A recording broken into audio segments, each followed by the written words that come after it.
A celebration of the greatness of Michael Jordan. And that effort, that commitment. Jordan, first shot of the second half goes. 11 for Michael Jordan as he hustles. I didn't time it. The guys in the truck maybe did. I would say the ovation at the beginning of the game lasted at least 4 minutes as he hit his first shot of the third. Amazing what Derek Coleman has done in the last 2 months. Jordan drains it over Eric Snow. He's got it going. And his thing as he first hit his baseline jumper, and then that one from the wing over Snow. But Allen Iverson with the answer. And came back on the other end with a crossover and the jumper on the baseline to have the answer. And then Eric Coleman. And here come the Sixers. Iverson again behind the back. This time McKee. Philly looks terrific. And Doug Collins says, we got to call a timeout. Break. Iverson sneaks one to McKee on the 3-on-1. It's 67-50 Philadelphia. And we can't wait until everybody's home with their families, and thank you for being there for us. Steal by Iverson behind the back again. It's getting to the old hat. McKee is living off Iverson's assists right now. Iverson has done this so many times. The block, tremendous defensive player, Allen Iverson, but in transition, you would think that Washington might start anticipating he's going to throw that behind the back. And then 4 points is what he has right now. But it's also great to see the class and dignity that we're witnessing from Michael Jordan. It will have to be an embarrassing moment. His team's getting just blasted here. He and Iverson, I wonder if it's behind the back. Nope, he'll do it himself, and the foul by Van Horn. Crowd up for their 76ers. They're putting a licking on the Wizards right now. Then Iverson with Van Horn's follow. It is 89-64 at the end of 3. Beds. The Eastern Conference standings. That's how they look right now as Iverson steps to the free throw line for his 30th point. New Orleans playing terrific ball at this point. The crowd chanting. And they're getting louder. 21,257, the second largest ever in this building and the largest crowd of the year. Check our Sprite mad skills. How about back to 1986? How mad was this playoff game? 63. That shot over Larry Bird. Then Danny Ainge couldn't handle him in the paint. Whoa! There's Bill Walton. Throw it in, Michael. Throw it in over him. Play some defense. Bill, play some defense. Block a shot. Block a shot. Do something. Don't wait at the basket area. What were you thinking here?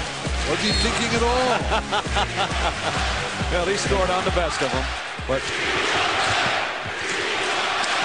disgusted side by, he said you can't teach if people don't want to learn, basically, in a nutshell is what he was talking about. You know, and one more thing. Just looked at Michael Jordan with all the people chanting at him, and I kind of gave a thumb toward the court, and he shook his head in the universal sign. Team down, the fans want him.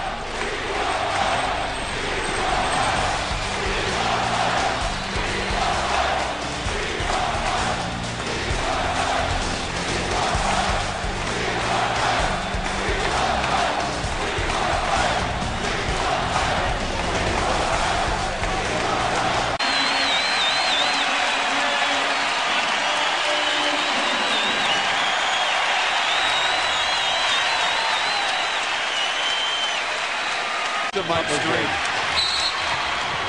Oh, they called the foul.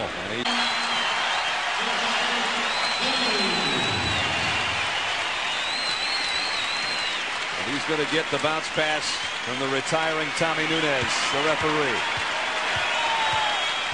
Let's check in with David. You know, guys, when Mickey Mantle hit his final home run, there's always been some question about whether he knew the pitch was coming. I think Michael Jordan knew that foul was coming. Eric Snow was awfully quick to come over there and foul him. Doug Collins was the guy I really think that convinced Michael to go in. And now Doug Collins is telling them to take a foul so that he can. There's the end of a legendary career.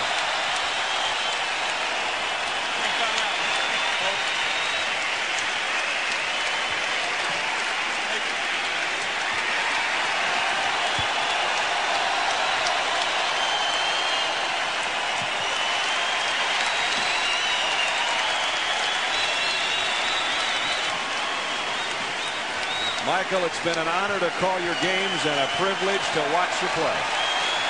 Thank you, Michael Jordan.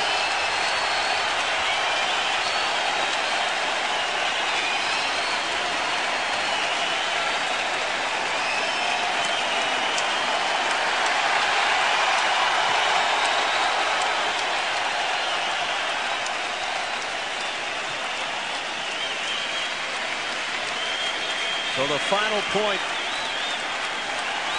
of a 32,000-plus point career came from the free throw line. There was nothing free in his career. He worked to become a six-time NBA champion.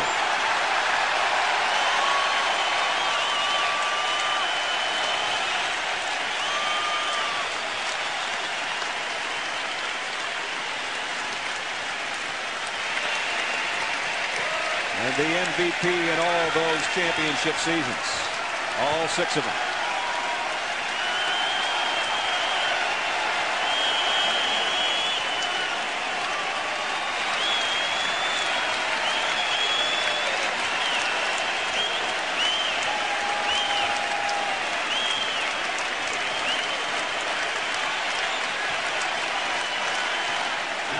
Amazing that after all the great memories, all the adulation, he almost seems embarrassed by what the crowd is giving him in Philadelphia. He would just as soon not have any of this. So Michael Jordan's 15 brilliant seasons is a 15-point night as he says goodbye to the NBA at age 40. And somebody better go get that ball. Eric Snow's got a pretty good handle on it. He's handing it to Derek Stafford right now as you speak.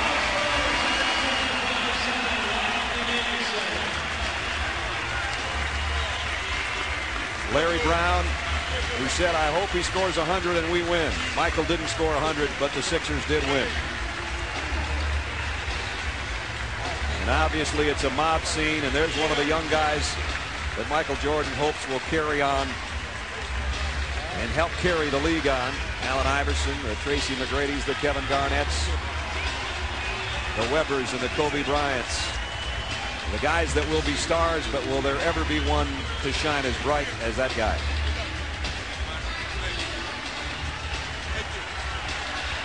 And now they play the famous song. I'm not sure there'll ever really be somebody that could be like Mike. And nobody has left the building. Everybody on their feet as he heads through a tunnel of admirers into a losing locker room, something he had hoped wouldn't happen, but he's got that ball that Bill was talking about. Yeah.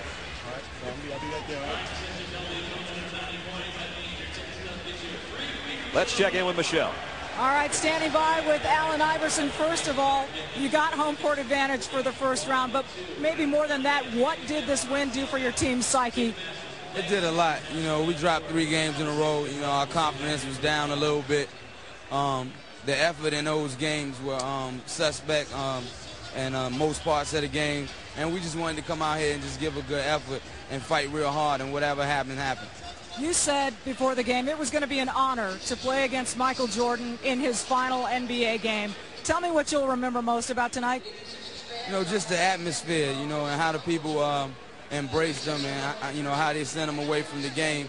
It was just special, you know, something I was just glad to be a part of. I feel like it's a tribute, you know, to my family and friends, all the coaches and teammates that I've ever had to help me get to the point and be able to be a part of something like this. And it's just an honor. You know, Michael Jordan meant everything to me. He gave me a vision. He made me want to play the game, so it's even more special. Going into the playoffs, how are you feeling health-wise? How do you think this team is coming together? I feel good. You know, my knee is not 100%, but I don't have time to worry about that now. You know, I have a mission that myself and my team, you know, have to complete. And, you know, whether I'm beat up or not, you know, it's not going to matter because the guys that I'm playing against is not going to care anything about it. So it's just time to go to war, and I just want all the guys in the foxhole with me ready to fight. Congratulations on the win. We'll see you in the playoffs, Allen.